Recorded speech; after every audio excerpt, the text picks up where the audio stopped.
নমস্কার বন্ধুরা, আপনারা সবাই কেমন আছেন?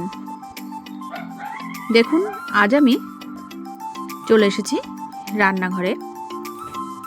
আর আজ আমি একটা এই গরমে হালকা পাতলা মাছের ঝোল করে দেখাবো আপনাদের সাথে। আপনারা দেখতে থাকুন। একদম অল্প তেল মশলাপাতি দিয়ে মাছের ঝোলটা কিন্তু আমি রান্না করব। তার জন্য দেখুন, এখানে আমি নিয়ে নিয়েছি মাছ, রুই মাছ। মাছগুলোকে লবণ হলুদ মাখিয়ে নিচ্ছি। গরমে কিন্তু সবার মুখেই একটাই কথা, একটু হালকা পাতলা খাবার হলে তবেই ভালো হয়। আর বেশি মশলাপাতি দিয়ে কিন্তু খেতেও ভালো লাগছে না। সেই জন্য আমি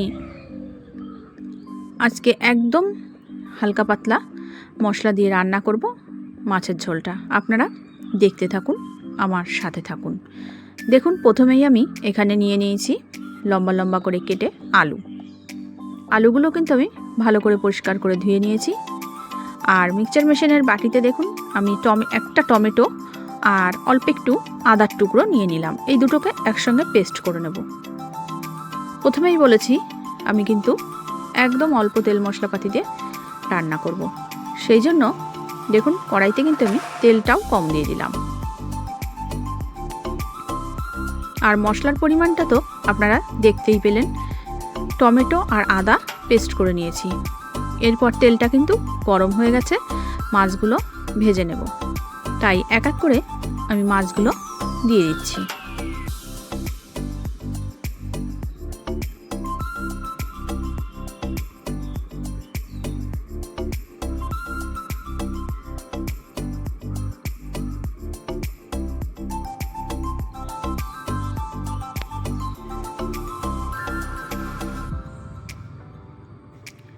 মাছটা ভাজা হতে হতে আমি এদিকে একটা কড়াই বসিয়ে দিয়েছি।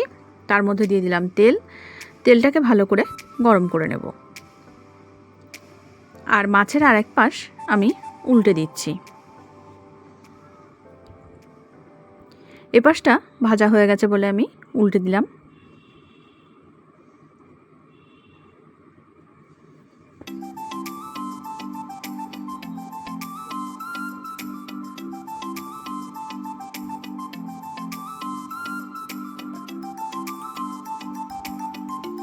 মাছগুলোকে আমি একটু ভালো করেই ভেজে নেব, একটু লাল লাল করে ভেজে নেব।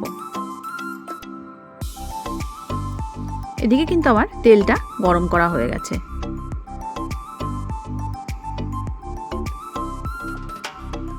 দেখতেই পাচ্ছেন তেলটা দিয়ে কিন্তু ধোঁয়া উঠছে।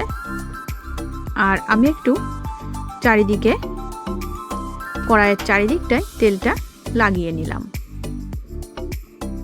এরপর এখানে আমি ছোট এক সাইজের একটা পেঁয়াজ কুচিয়ে নিয়েছিলাম। কুচানো পেঁয়াজটা তেলের মধ্যে দিয়ে একটু নেড়ে চেড়ে নিচ্ছি। পেঁয়াজটা যখন হালকা লাল হয়ে আসবে তখন আমি দিয়ে দেব পেস্ট করে নেওয়া আদা আর টমেটো বাটা।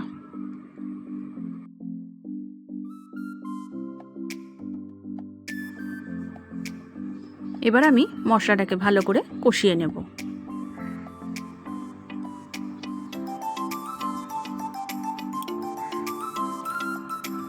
আর মশলাটা কষাতে কষাতে আমি এর মধ্যে দিয়ে দেব হলুদ গুঁড়ো, আর দিয়ে দিলাম শুকনো লঙ্কার গুঁড়ো, আর দিয়ে দিচ্ছি লবণ।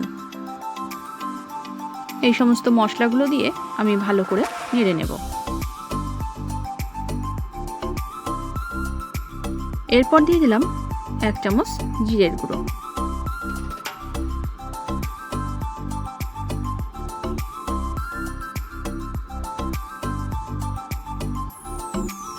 মশলাটা কষাতে কষাতে এদিকে আমি মাছটাকে একটু উল্টিয়ে দেব।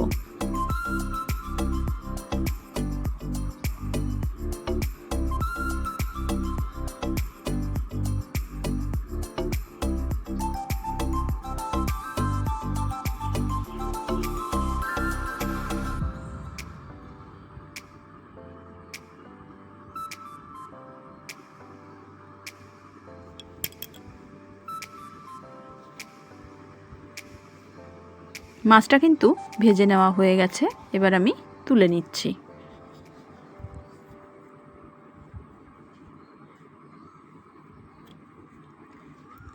আমি একটা একটা করে মাছগুলো সব তুলে নেব।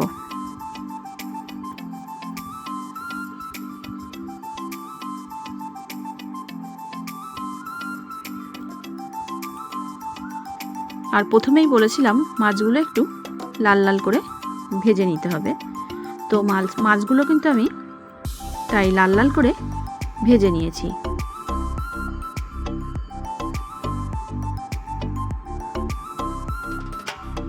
মাছগুলো ভেজে নেওয়া হয়ে গেছে, আর এদিকে আমি মশলাটাও সুন্দর করে কষিয়ে নিয়েছি। তো বন্ধুরা, প্রথমেই আমি কিন্তু বলেছিলাম যে অল্প তেল মশলাপাতি দিয়ে আমি আজ মাছের ঝোলটা রান্না করব।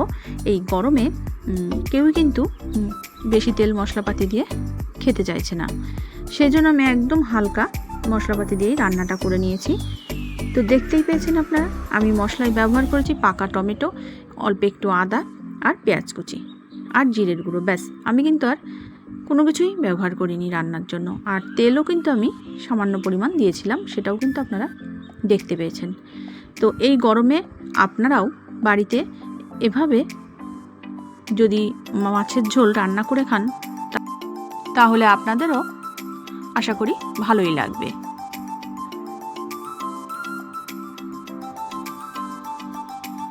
এরপর দেখুন আমি আলুগুলোকে মাছের তেলের মধ্যেই আলুগুলোকে ভেজে নেব। আলুগুলো ভাজতে ভাজতে আমি দিয়ে দিচ্ছি সামান্য পরিমাণে একটু হলুদ আর সামান্য পরিমাণে একটু লবণ আর হলুদ দিয়ে আলুটাকে আমি ভেজে নেব।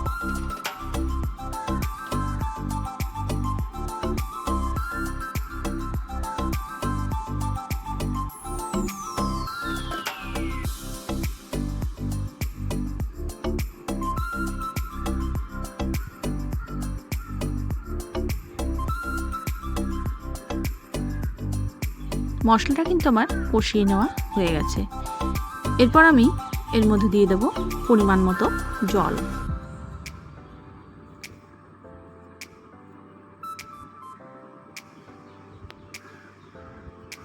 আর এদিকে দেখুন আলুটা আমার প্রায় ভাজা হয়ে গেছে, এবার আমি নামিয়ে নেব।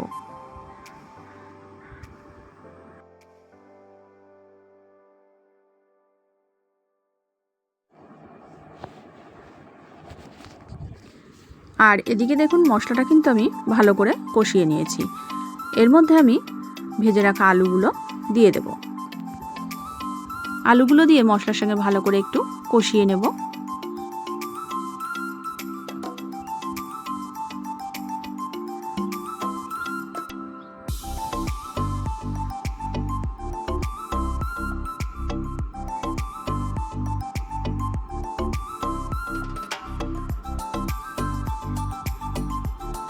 দেখতেই পাচ্ছেন আমি কিন্তু দিয়ে দিচ্ছি পরিমাণ মতো জল। আপনারা কম বেশি করে দিতে পারেন জলটা।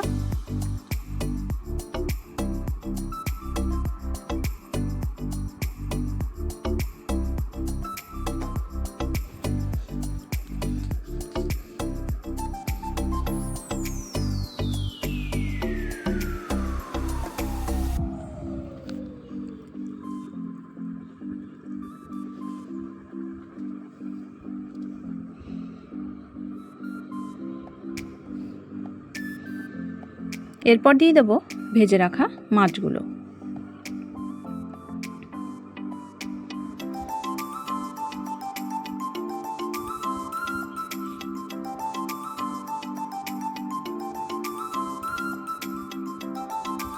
এরপর আমি একটু নেড়ে চেড়ে ঢেকে দেব। দেখুন মাছের ঝোলটা কিন্তু আমার রেডি হয়ে গেছে। এরপর আমি এর মধ্যে দিয়ে দিলাম সামান্য পরিমাণে একটু গরম মশলা।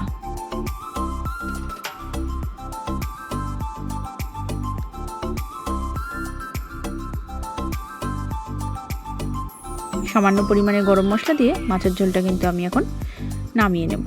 মাছের ঝোলটা কিন্তু আমার হয়ে গেছে। আর দেখুন কত সুন্দর একটা তেল ছেড়ে দিয়েছে মাছের ঝোল থেকে, কালারটাও খুব সুন্দর আসছে। আপনারাও চাইলে বাড়িতে গরমের দিনে এরকম পাতলা মাছের ঝোল কম মশলায় রান্না করে খেতেই পারেন। আমার এই রেসিপিটি আপনারা একবার ট্রাই করে দেখবেন, কেমন লাগে আমাকে অবশ্যই কমেন্টে জানাবেন। চ্যানেলটি যদি ভালো লেগে থাকে তাহলে অবশ্যই লাইক, কমেন্ট, শেয়ার করবেন আর চ্যানেলটি সাবস্ক্রাইব করার অনুরোধ রইল।